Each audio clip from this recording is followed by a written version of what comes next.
食来ました。美味しそう。オムレツ、チーズオムレツとパンとコーヒーとサラダ。なんかさ、何号室ですかって言われてたみたいなんだけど、スペイン語全く分かんなくて、っていうかそのぐらいさ、英語で英語で言ってよと思ったんだけど、ダメかな、そういうの。今日まだメイクしてないけど、まあいいか、こういうのもたまには。改めましておはようございます。今日の日付はですね、4月11日土曜日朝の9時半です。日本時間はまた話がそれるけど、これさ、これないと私も動けないんだけど、どう？ダイソーで100円だったの。こんな安くてめっちゃ便利で、日本と今ここにいるメデジンとの時差は、プラス14時間になります。だから今1日前に来てるような感じです。でここに来てから全然時間感覚がなくて、日付変更線を通るから9日の夕方の4時半に出発してるのに、現地に到着するのが同じ9日の14時なんですよ。だからもう全然もうごちゃごちゃになっちゃって分かんなかった。で飛行機の中ではもちろん寝れたんだけど、4時間ぐらい寝れたかな。でその後は全然もう移動ばっかりで寝れなくて、で結局、その日をメキシコトランジットで紹介したじゃないですか。多分この後で動画編集するんですけど、やっと今日からで、メキシコのトランジットして、でそこから、またその同じ日の夜に、深夜便でコロンビアに来ました。でコロンビアのボゴタというところでトランジットして、でそこからまた1時間国内線に乗って今のここいるメデジンというところに来てます。結構ね移動ばっかりだったんだけど、実は今日もまた移動します。今度はペルーに向かって、リマというところに来ます。でそのペルーの国内で1週間ぐらい滞在する予定です。1週間はいないかもしれないけど、とにかく毎日が移動なんですね。短期間でこういう予定を組むとどうしてもねそういうことになってしまうという感じで、朝ごはん来たのでいただこうと思います。カップすごいコロンビアコーヒー、やっとこれカプチーノだけど、というかね、ここに来てからボゴタでもラウンジでコーヒー飲んだんだけど、なんか全然味が違う気がする。気のせいかな。美味しい。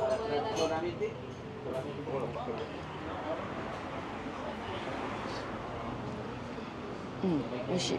なんか美味しい。じゃあオムレツいただこう。こうやって私は皆さんと一緒に旅をしてる気分になってるので、全然寂しくはないです。寂しさはないんだけど、お話ししてるからね。でもちょっとずっと直前は結構不安でいっぱいでした。想像すると。だけど来たらね、めっちゃ楽しい。めっちゃ楽しい。であと今日はもうこの後チェックアウトするんだけど、チェックアウト、ちょっと部屋でゆっくりして、今ねもうね9時半だからゆっくりもないんだけど、チェックアウトして、でその後ちょっと市内の方に向かう予定です。少し動画編集できるかなと思ったけど全然できないですね。空港着いたら少しやろうかな。そう昨日ね帰ってくるの遅くって、結局ケーブルカーで見て、部屋に着いたのがね、駅に着いたのは10時過ぎてて、でその後もウーバー呼んでそのままホテルに来たんですけど、夜の10時半ぐらいになりました。でその後バタバタって準備して、あとインスタのストーリーやっと上げられて、本当はそのまま寝ようと思ったんだけど、朝やる方が時間ないなと思ってやってから寝たので、1時間後にはもうね寝てました。それでね、寝る前にパトカーの音とヘリコプターの音がうるさかった。なんか事件あったのかなと思ってね。ここコロンビアはさ、世界凶悪都市って言われてるんだよね。なんかそのレッテルがちょっともったいないなってぐらいいい街ですよ。みんな優しいし、そう思ってます。とりあえず楽しんでいきます。半地下みたいな場所でした。でもゆっくりできてよかった。今チェックアウトして今ウーバー待ってるとこです。もうちょっとで着くんだけど、まだねできて8ヶ月ぐらいらしいです。すごい綺麗で、あそこのところで朝食をとってました。来た。違う、もう少しで来る。あれかな。来た。おう、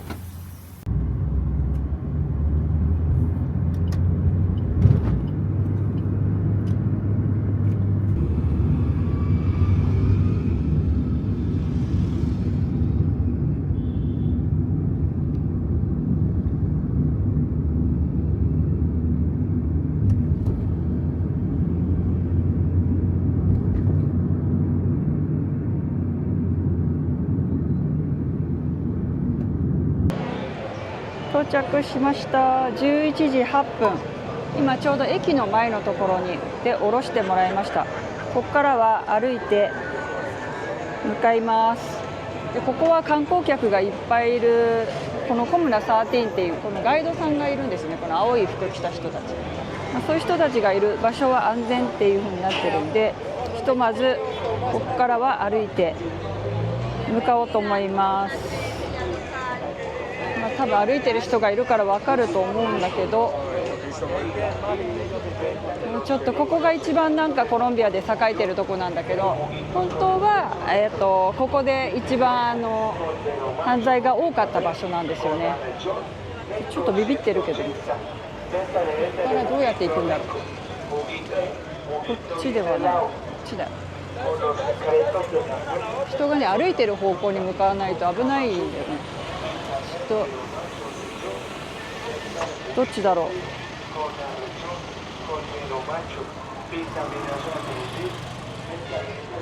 でもちょっと周辺を歩いてみるか。なんか壁画ペイントとかある。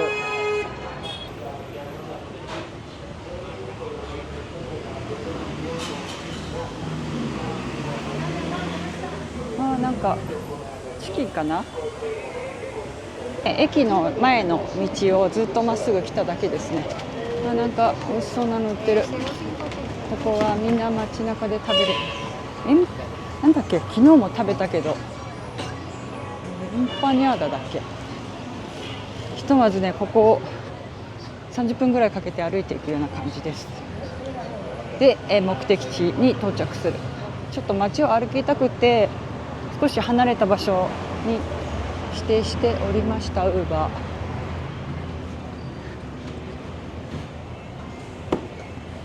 ここさ、昼間は人がいっぱいいるからいいけど、やっぱ夜は怖いよね、きっとね。夜歩くことないで思うけど、物価はねこんな感じ。37,000とか。物価的には日本とあんまり変わらないような気はする。タクシーは高いけど、帰りもタクシーじゃない、ウーバーか。ウーバーで行く予定ですけどね。じゃあちょっと目的地近くなるところまで行ったらまたカメラ回そうと思います。なんか歩いてちょっと迷い込んだけどなんとか来れてる。道教えてもらえたりしてるからなんとか大丈夫だけど、ちょっと気をつけていかないとね。また違うとこ来ちゃったかな。街並み綺麗ね。とりあえず無事着くかな。あとねこうやってスマホを持ち歩いてる人がいるかどうかを周辺確認してやっております。大丈夫。人がねいっぱい歩いてるところ歩きますよ。でもちょっとここじゃないの。ちょっと本当は左側に行くんだ。どっから左なんだろう。みんな行くとこ決まってんのかな。もうエスカレーターでしょっていう感じで教えてくれる。優しい。みんな声かけてくれる。さあ無事にたどり着くように頑張ります。すごい場所に来た。なんか坂の下のところまででよかったみたい。ウーバーと歩きたかったからこっち来たけど結構歩きますんで、エレベーターの入り口で降ろしてもらう方がいいわ。結構坂登る。タクシーもここまでしか来れないよね。今降りてった人たちが観光客だから。ここからが入り口。着いた。今、11時半。結構かかったね。今日はね、もう3時までに空港に行かなきゃいけないので、もう1箇所観光して行きたいから、ここ1時には出ないと。疲れた。ち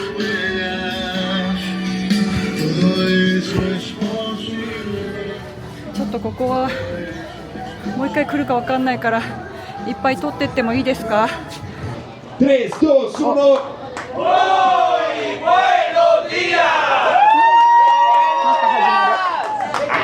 Let's go, DJ! ちょっと DJ!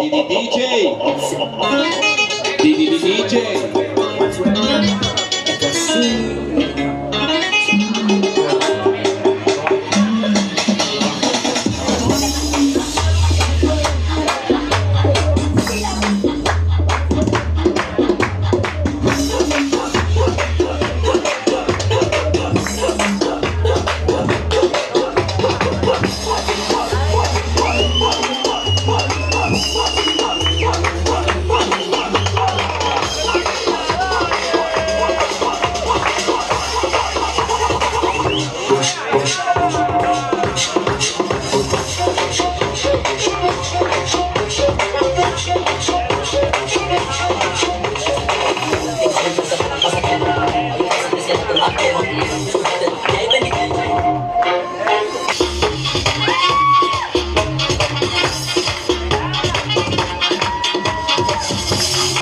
見えますか。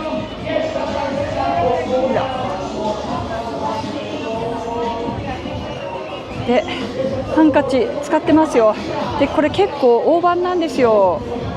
すごい大きくてこんなにあるので、まだ実は、汚い話あんま洗えてないんだけど、麺を変えながら使わせてもらってます。今日ね、ものすごい蒸し暑くて、気候的にはここは常夏じゃない、常春って言われてて、年中春みたいな気温なんだけど、湿度は日本に似ててめっちゃ暑い。めっちゃ今日汗すごい。昨日汗全然かかなかったのにすごい蒸し暑い。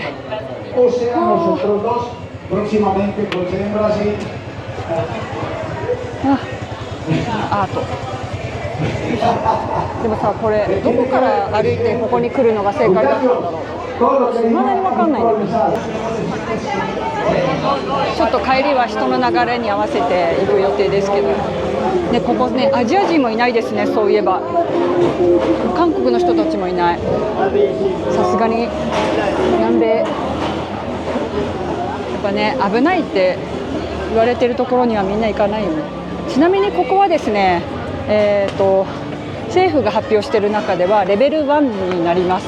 日本は0だから、それに比べるとやっぱり治安は気をつけて、治安で十分に気をつけて旅をしてくださいっていうレベルですね。なので人があんまり通らないところは通らない方がいい。で、さっき私はちょっと迷い込んで誰もいないとこ通っちゃったけど、昼間だからなんとかね大丈夫でしたけど、ここに行く道を教えてくれましたけどね。どうやって来るの？帰りはちょっと駅の方までもう一回、途中までは大通りまで行こうと思ってます。てか声入ってる？なんかさ、ここかつては銃世界とか、あと麻薬がはびこるマフィアのボスがいた町なんだそうですよ、コロンビア・メデジンは。で、そのマフィアのトップが亡くなって、そこから町おこしみたいなのが始まったのかな。だからこういうねアートがいっぱいで、さっきみたいに若者がダンスしてたじゃないですか。あれは若者がなんか自分たちの自由を表現するためにダンスをしてるんだって、街中のあちこちで。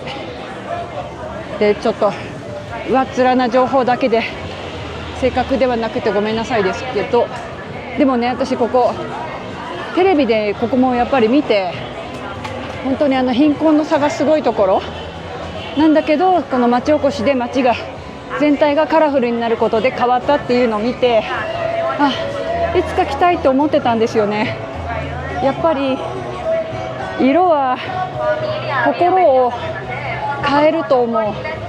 私は布合わせとかしてますけど、それも同じで、やっぱりちょっと気分が沈んでる時とかはあえて明るい色とか使うとちょっと気持ちも心も上がるし、暗い時に黒とか茶色とか使うとやっぱり一緒に気持ちが沈んでっちゃうんですよね。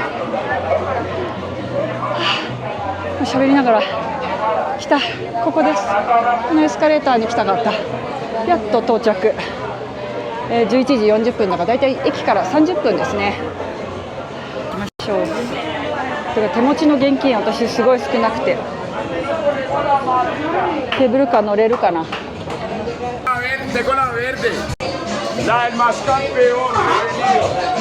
のアイス食べたいんだけど、食べれるお金あるかな、残ってるかな。今ね、手持ちが13万ペソ、違う、13万ペソ、1万3000ペソか、1万3000ペソしかない。13万ペソを下ろして1万3000ペソしかない。ノーエントリーって書いてある。階段登れだって。どっちから行く？こっちから行くか。カラフルな階段登りましょう。おお、いいね。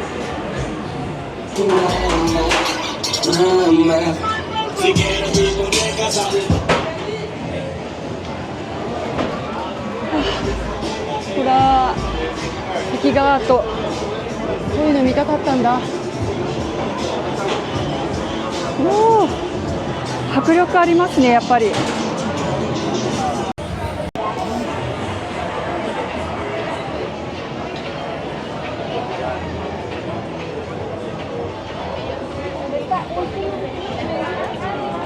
来た、ここが終点か。もっともっと上の方まであると思ってた。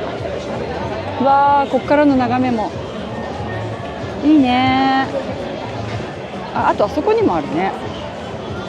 いいな、撮ってもらいたいな。撮ってもらおうかな、私も。あ、辛そうな。ここでアイスも食べたいけどな。とりあえず上まで行っちゃおう、先に。もう一個ありましたね。ロープウェイがあるはずなのよ。でこのエレベーターは何でついたかっていうと、今登ってきて分かったと思うんですけど、こう坂の上にこう山のこの傾斜に合わせて家が建ってるから、その上からこの下の降りてくるまでにすごく労力を費やすじゃないですか。で働くにもすごく不便だったのが、でもそうよね、富士山の頂上に住んでいる人たちが例えば5合目まで降りてきて仕事するってなるとやっぱり大変じゃないですか。そんなイメージ伝わります？あ、アイス食べたいな。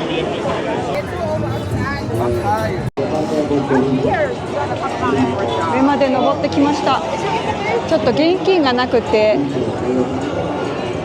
アイスが買えない。ていうかさ、ロープウェイどこにあるんだろう。見えないね。ここじゃないのかな。さっきね、ウーバーから見えたんだけど。こんな感じだよ、私の旅。いつもいつも。暑い暑い。なんか歩いてるだけで楽しいですね。この感動が世界一周中いろんなとこ行くから感動が薄れないように一つ一つ噛み締めながら楽しもうと思います。なんかこのさ、家が集まってる感じはモロッコの雰囲気に似てますけど、日じゃないぐらいすごい、本当に全然日じゃないね。いや来てよかったわ本当に。バンジージャンプみたいなのがある。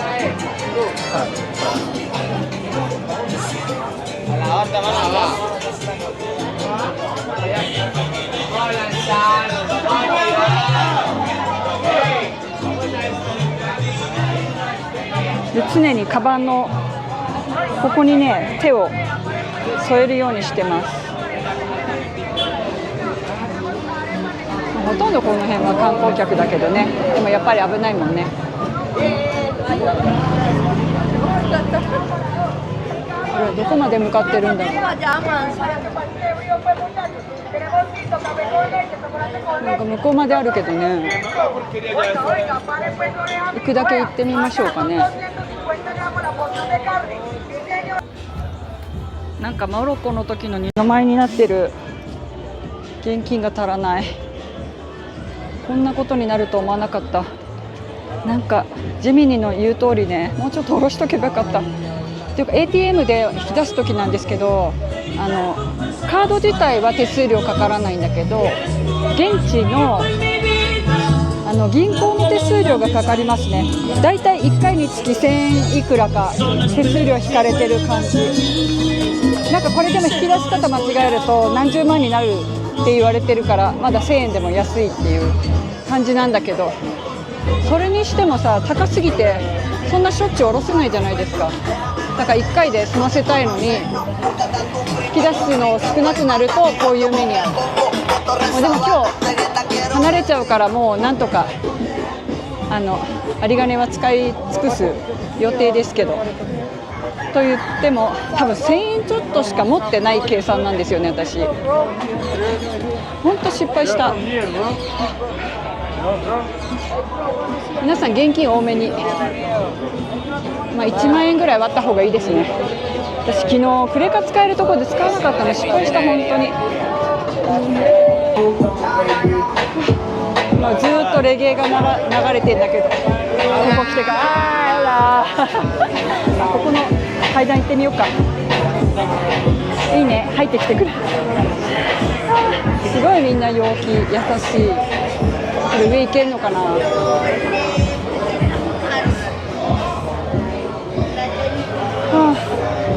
上行ってみる。すごいカラフルね階段が。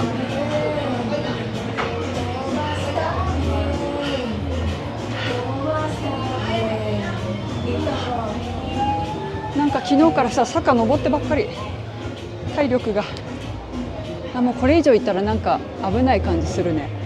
誰もいないもん。やめときましょうか。こんな感じ。降りよう降りよう。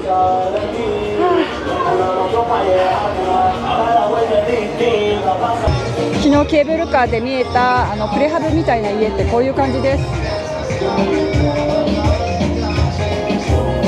昼間ケーブルカーで見るよりここでいいか。ちょっとあまり無理して回らないにしよう。この辺も壁画跡がすごい。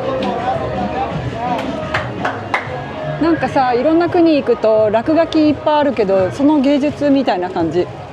ここはやって OK ですよみたいな感じのね。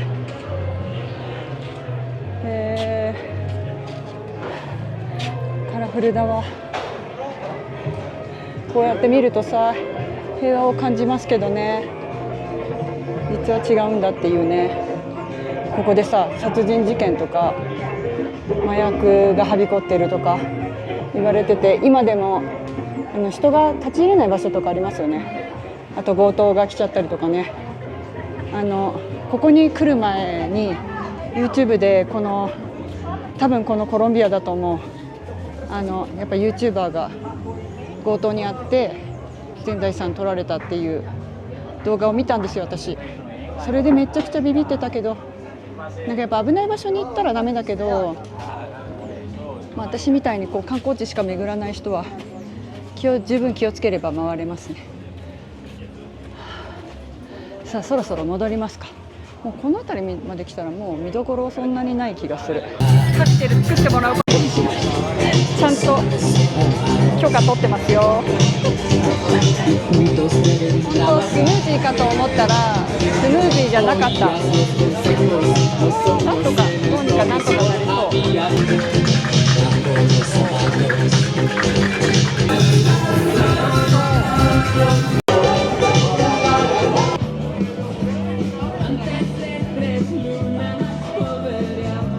986円だって、1000円ぐらい。優し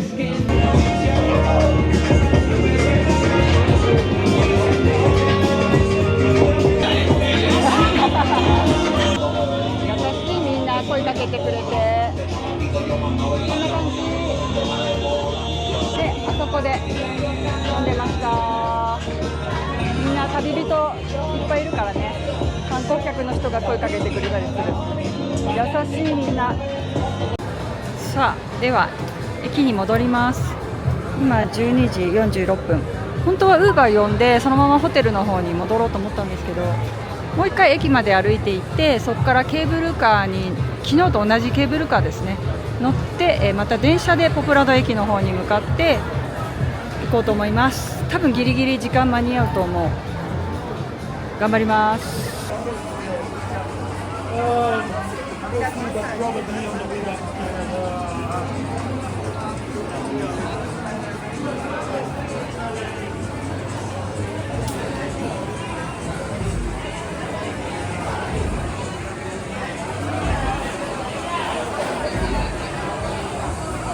楽しんでます。ずっとレゲエが流れてる。皆さん陽気でね、優しい人たちばっかりですよ。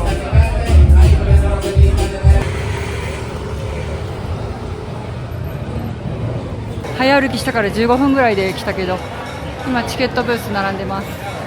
ちょっとやっぱりね、ロープウェイ乗りたくなったので、ロープウェイに乗ってポプラド駅の方まで、向かう予定です。昨日と同じ戦略です。往復して戻るような感じ。もうでも2時までしかないから本当にギリギリなんだけど、で最後ポプラド公園ちょっと見て部屋に戻るかな。さあ、ちょっと満喫できた感じ。あと最後お土産を買いました。なんか現金ないって言って渋ってたんだけど、クレジットカードで買わせてもらっちゃった。この2つをお土産にしました。ちょっと旅中使おう、コイン入れて。昨日と同じロープウェイなんですけど、夜だったからちょっとまた違う光景が見れると思って、ちょっとギリギリですけどね、行って帰ってもう本当にギリギリだわ。往復するとだいたい25分っていう風に書いてあった。楽しむことは楽しまないとね。空港のラウンジの時間より景色を楽しみたい、ご飯を食べるより景色を楽しみたいっていう、ちょっとまた時間貧乏症になってますけど、最後も1回分のチケットを使って満喫してきます。一緒に最後コロンビアの景色を楽しんでください。やっぱり見たかった。Era muito carismático el Brasil. いい眺め。 ¡Salimos en el video!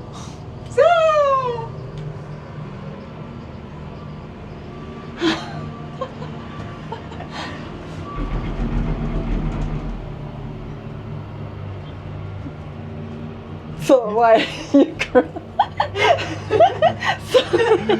That's incredible. さっきまで賑やかだったのに急に静かになっちゃった。 Yo creo que era la... 動画撮り始めたら coreana. びっくりした。No, Japanese. Ah, japonês. Yes, Japanese, yeah. Yeah. Oh. That's amazing. Yeah, it's amazing. Are you living here? Huh? Are you tourist or you live here? Sí. Living? Yeah. Yeah. Así yo me sentí cuando vino mi familia gringa. 昨日は夜景だったけど日中眺めが違いますね。ああ、もうこれで最後の観光。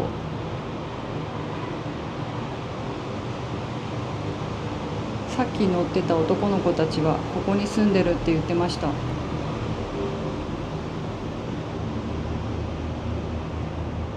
すごいね、お家が。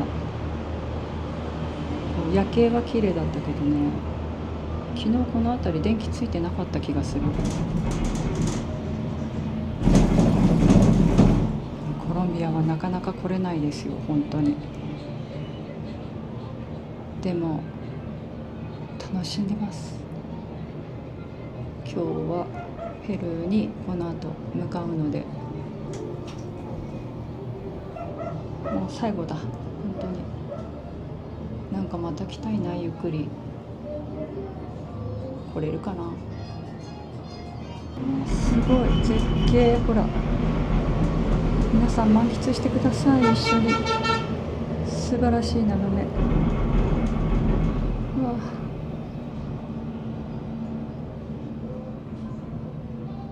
やっぱりさ、 YouTube も動画を見てると、旅人の動画を見てるとテレビと同じで、自分で肉眼で見るのと違いますよ。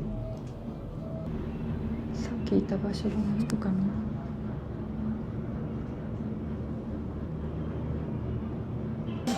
昨日は結構遅い時間になったけど、この電車に乗ってました。なんかシンプルで乗り換えも分かりやすかったですね。私でもスムーズだったから。で、今乗ってる間にウーバー呼んだので、あともうちょっとで来る予定。今1時50分だからかなりギリギリですね。ここが改札で、このまま出るだけ。最後出るときはタッチいらない。で、最初の位置に戻ってきました。で、この後ウーバーが来るので、ウーバー待って、最後ね、行ってないところ行きます。だけどバスもありますよ。これさ、ちょっとお金余ったからマンゴーアイス飲みながら待とうかな。あと7分も待たなきゃいけない。早めに呼んだのにな。アイス売ってるとこあるかしら。ここは売ってなさそう。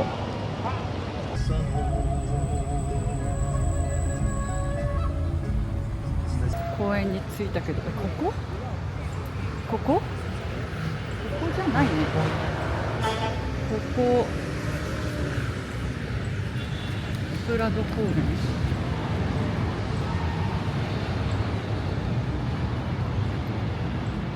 銅像があるところ。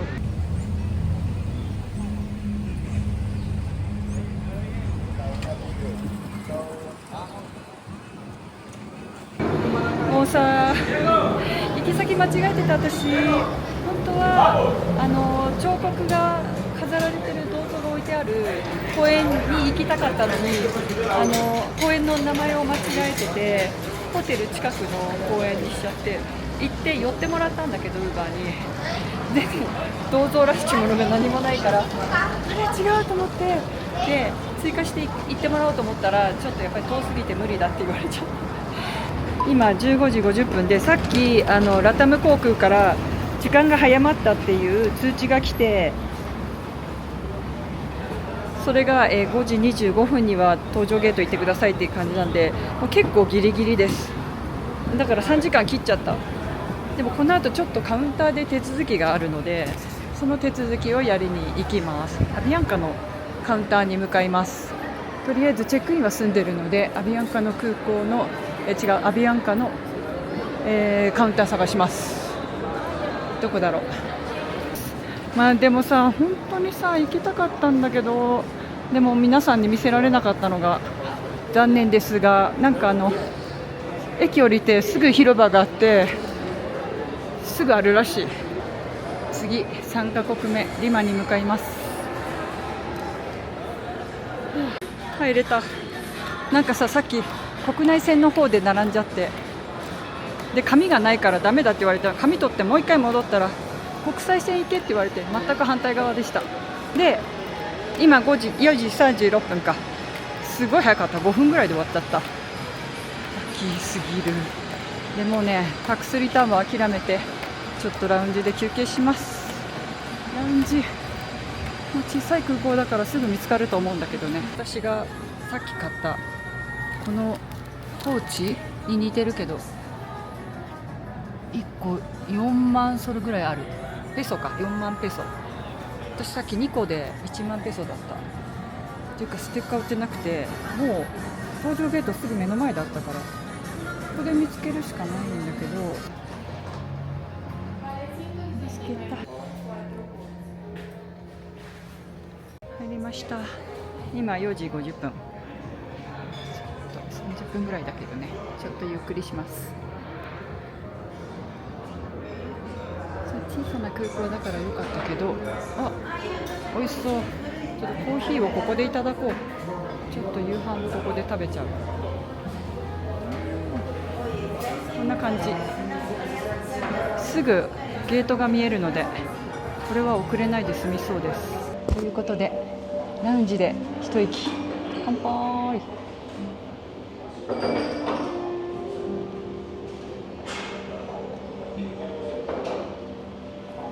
あめえ。やっとビール飲めた気がする。これビールかな。ビールもどきかもしれない。わかんないけど。どっちだろう。では今回のコロンビアについてちょっとお話ししながらご飯をいただきます。今日はもう夕飯なので、ここも同じボゴタと同じで QR コードがあってメニュー頼めます。だから1品は頼めるので、あとはこうフリーでチョイスしてくるような感じでした。ということで皆さんと一緒にご飯をいただきますね。ちょっとじゃあご飯移しながらこれちょっといただこう。これは何かというとビーフストロガノフだって。ご飯がついてくる。ポロポロだけどね、これポロポロ。でもまあ美味しいかも。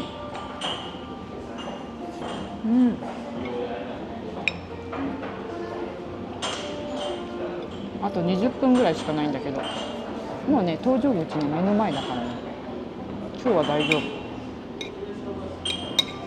夫。メキシコの時焦ったけど。スープでもね、何度か味は分かんないけど美味しい。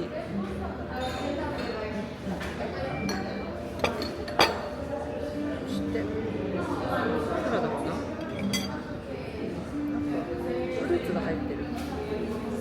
トマト、スイカっぽい。スイカとオニオンと、これなんだろう、パッションフルーツ。こうやって混ぜて食べる。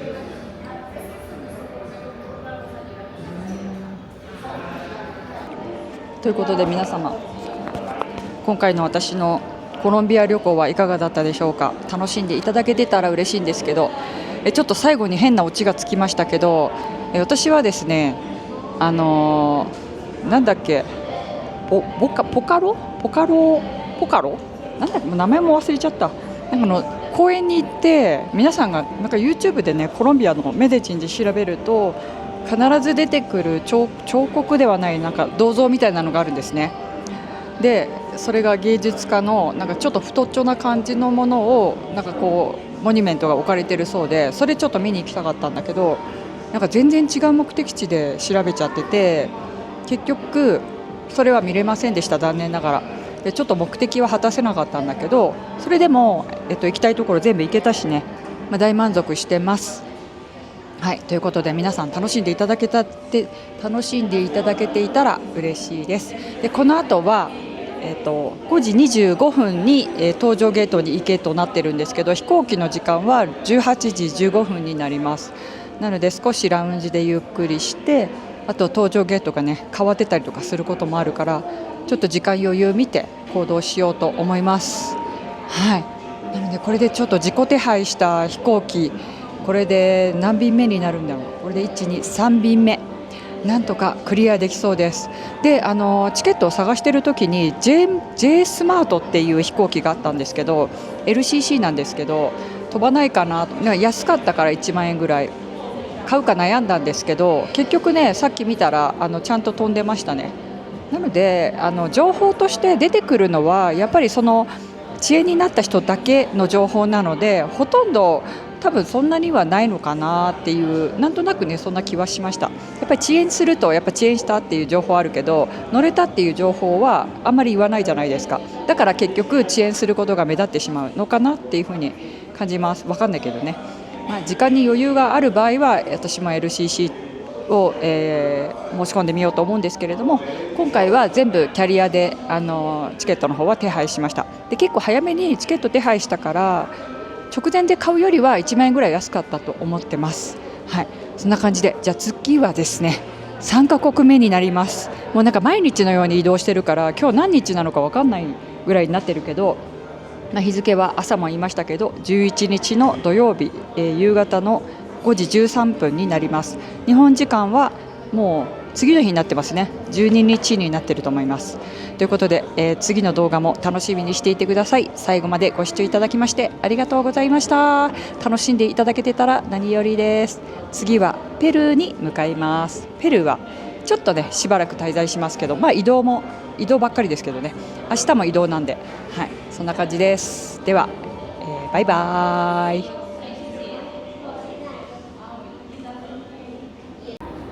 でこれまで使ってたボトルがこれなんですけど、これはコロンビア着いた時のボゴタで、これに変わったんですね。それまでは成田からメキシコに来るまでのボトルだったんだけど、で今度はメデジンでこのちっちゃいボトルの方に変わります。なんかこんな感じで水を持ち歩いてます。で現地で水をいっぱい買った時にこっちに移し替えて、旅中はこのボトルを使うような感じにすると、この空港ごとにラウンジでこうちっちゃいボトルだいたいもらえたりとかするので、もらえないところもあるけどね、そうやってやるので結構持ち運びには便利です。そして今はこのコーラをもらったのでここにぶら下げてるけど、シャワールームもあります。今の時間が5時39分40分か、ちょうどぴったりですね。25分が GoTo ゲートだったけど、だいたい10分ぐらい余裕あるので片付けを始めてくるとちょうどいい感じで、今回私の座席が 25B なんですよね。多分真ん中席になるか2列2列だったら通路側かな。でも日中便なので大丈夫ですけど、到着が9時なのでちょっと時差とか調べてないけど 3,4 時間ぐらいだと思います。あとトリップドットコムとかもちゃんと通知で教えてくれるし、ラタムもアプリに登録しとけばちゃんとお知らせしてくれます。荷物ね大丈夫でしたね。今私の格好こんな感じでネックピローと、普通に前にこれ言われたら中に入れようと思うんですけど、こんな感じでお土産ぶら下げて出るよ。何も言われなかった。よかった。もうねここまでクリアするともうあとは大丈夫。飛行機荷物預けられる飛行機になってるので、ほっとした。よかったです。言われたらと思ってネックピローしたけどさ、暑い暑い。こ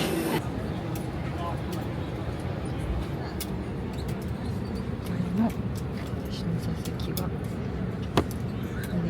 2つ分ぐらい、USB 電源1個壊れた。こっちは使いました。隣は来ないっぽい。ちょっとラッキー。おトイレ行きやすくなった。これでカバンはこっち置きませんけどね。はい、さっき間違えて人の座席座っちゃった。ではこの後はちょっと編集しようかな。やっぱりベッドで寝ると違うわ。あとこれがついてる。ほら、こうやって立ち上がる。これあるとネックピローいらない。まだ出発しないんだけど15分前だからね。誰か待ってんのかな。私もメキシコでこうやって人を待たせたんだ。きっと全員座ってさ、荷物がこうやって閉まってるところに私乗ったんですよ、飛行機。あなたが最後ですって言われて超こっぱずかしかった。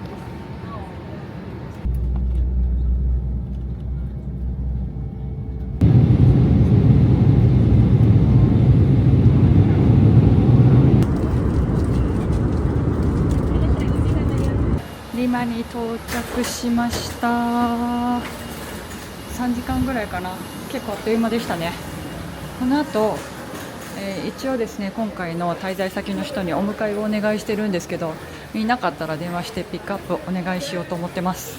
今の時間ね、9時過ぎてますから。今はやっぱり同じく危ないので、夜も遅いし、明日の朝も送迎はお願いしてる感じです。9時40分だから10分ぐらいですかね。結構すぐでしたね。で、日本語話せる方だった。見て、マチュピチュ、どこが3番なのでしょうか。